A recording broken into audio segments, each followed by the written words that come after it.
I'm Karen and welcome back to my channel. First of all though, I want to thank you guys for subscribing. I hit 100 subscribers in my first week here on YouTube, which is a bit crazy to me, but it's so nice to just see that you guys are enjoying the videos and hopefully we can keep chatting in the comments. Today I'll be doing another Top 5 Wednesday and this week's topic is graphic novels. I grew up reading and loving graphic novels and comic books.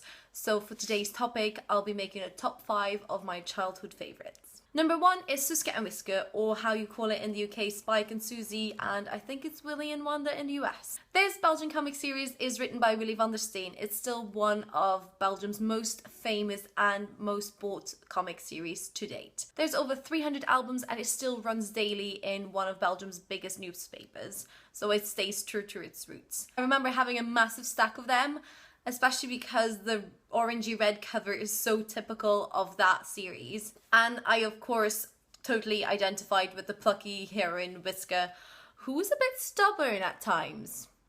You know, just a bit like me, just a tad. Now, recently they've started a spin-off series called Morus, which is more geared towards adults rather than the children's comic books of the original series. Number 2 is the Caboose.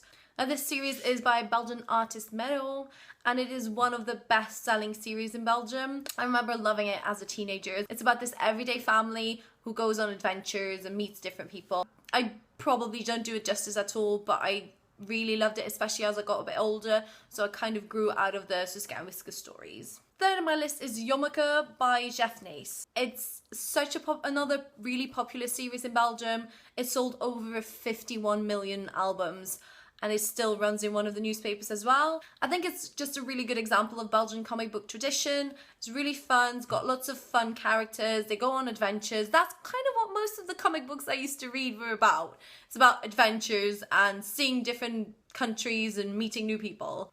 Number 4 on the list is a bit different. It's Thor Girl. It's written by Belgian writer Jan van Hamme and illustrated by Polish artist Grzegorz Rosinski. I really hope I said that right. What I really like about this series is that it uses different themes and mythologies. It uses Norse mythology, fantasy, sci-fi, Atlantean mythology. It uses so many different elements and it creates this kind of dark and moody atmosphere, which I really liked. The album I really remember from this series is the very first one, which is called The Ace Koningin in Dutch, or The Sorceress Betrayed in English. Now, this album was split in two, so it had two different stories. In the second of the stories, Thor Girl fell through a mountain into a cave where time works differently, and I was just fascinated by the concept.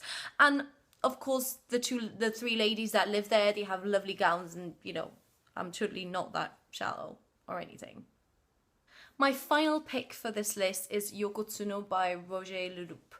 Now, this was my favorite series ever. I think there's about 26 or 30 albums and I think I had at least 15 or 20 of them. Our main character isn't actually an electrical engineer. She comes from Japan, but she lives in Belgium and she goes on these adventures. Once again, adventures is a big theme for me in these comic books or graphic novels. I love how she travels around the world. She even travels into outer space. It's very technology driven. In one of the albums, we're even introduced to a time traveling machine. So basically, Yoko kind of led the life that I always wanted. I really love the characters in this. It's usually Yoko and her two friends that travel around the world, but over the course of the series more characters are added and it's their relationships that develop and that make this series such a great one for me.